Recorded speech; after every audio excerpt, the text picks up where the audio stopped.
dhalinyarada Sokaris waxaa leeyahay dhaqan xumada TikTok-ga laga wado baraha bulshada ka socota iska ilaaliya heesaha iyo waxa xumaanta iska dhaafa wax barta xirfadaha yar yar ka faa'iideysta lama yeeso misdoor meesha ka soo galo waa la wadaa rajab business TV oo ku dhigay anoo magaciisa Maxamed Qaadir Saalax horta wallahi nolosha horta caqabado badan ala kulmay marka dhalinyaro tahay dhalinyaradana badana xaafada iska jiifaan jaamacadeed dhameeyaan xirfadee baranayaan xirfadii mug soo bandhigayaan noloshooda horumar mug sameynayaan hadda aniga u jeedid jaamacada dhigtaa gelin part-time dhigtaa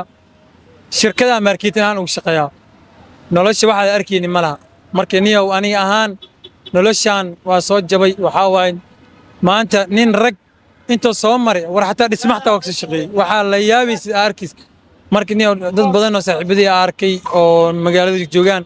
$150 ku shaqeeya markii loo weydiidayaan laga yaabaa in xaafadda ay joogaan ay ugu fiican tahay marka niyow dhalinyaro badan ah wadanka ka baxeen hadda ugu dambeeyay rag aniga aqaano waxay ku dhinteen Liibiya waxa dhalinyarada kala talin lahaa niyow inay magaaladooda amaansadaan ay wax bartaan xirfadna bartaan hadda aniga shirkada marketing u sameeynayo wajida bokisadana wada lama yeeso misdoor meesha ka soo galo waa la wadaa wallahi waxa caqabada kala kulmo horta dada waxay ku dhaayaan waxa wadid marabno yani aniga marketing sameeyaa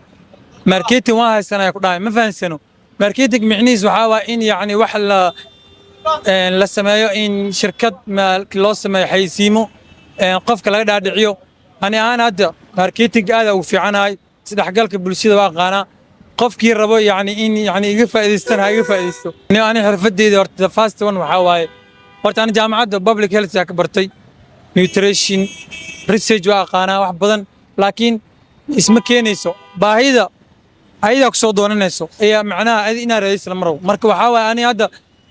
wixii yani aan ahaan xirfad aan leeyahay marketing waay marketing kaas aqaana shirkadaha iyo wixii u baahan in wax loo marketing gareeyo diyaar ah waa inay yani soo badgareeyaan waniga waxa ay u kalifay ani horta gobolka imaaday rag badan adduunyada waxa jirto labiska dadku qiimeynayaan dadka waxa la rabaa in labiskaaga yani duruuftaada laba ay ku kala aadaan baahnaaw calooshka baahnaaw laakiin labiskaaga يعني إسكريس ما فهمت dhalinyarada Sokaris waxaa leeyahay dhaqan xumada TikTok-ga laga wado baraha bulshada ka socota iska ilaaliya heesaha iyo waxa xumaanta iska dhaafa wax barta xirfadaha yar yar ka faa'iideysta intaas aan leeyahay dhalinyarada wallahi horta waxaa leeyahay dhalinyarada badan waxaa loo tashkiilaa inay xirfad bartaan xirfad hadaa bartid intee la aadi jaamacadan muhiim waay xirfad iyo jaamacad waa la isku wadaa maalin jaamacadaada dhigo maalin xirfad dhigo badan dad waaweyn oo master iyo PhD wataana waxay dhahay war xirfad barta ardayga hadoo xirfad barto intee ku soo bandhigaa meel ku soo bandhigaa ma yaqaan yani dadka xirfadaha bixiyo waxa yani ayaga naftirkooda marketing ku sameeyaan qofkii ku dhaw xirfad baro meel uu leeyahay kaas iga qor wuxuu leeyahay meel wax xirfad lagu barto lacag ka sameeynaya laakiin istaraatiijiyad muqsiinayo meeshana laga bilaabo meeshana wax laga bartaa xirfadda hadaa baratid meesha ku soo bandhig ma ku dhahayo badana waa la kulmay afar ani xirfadaan bartay حرقان واقانا ماركتينج كان هذه هو في عنا نيو وحلا برتو برا بالشدة زايدنا لو استعمال انت سكولي هو جامعة بلاوة عيقنا وحلاي هاي صاحب يالو نمن رجعتين يقبلو وحوا يعني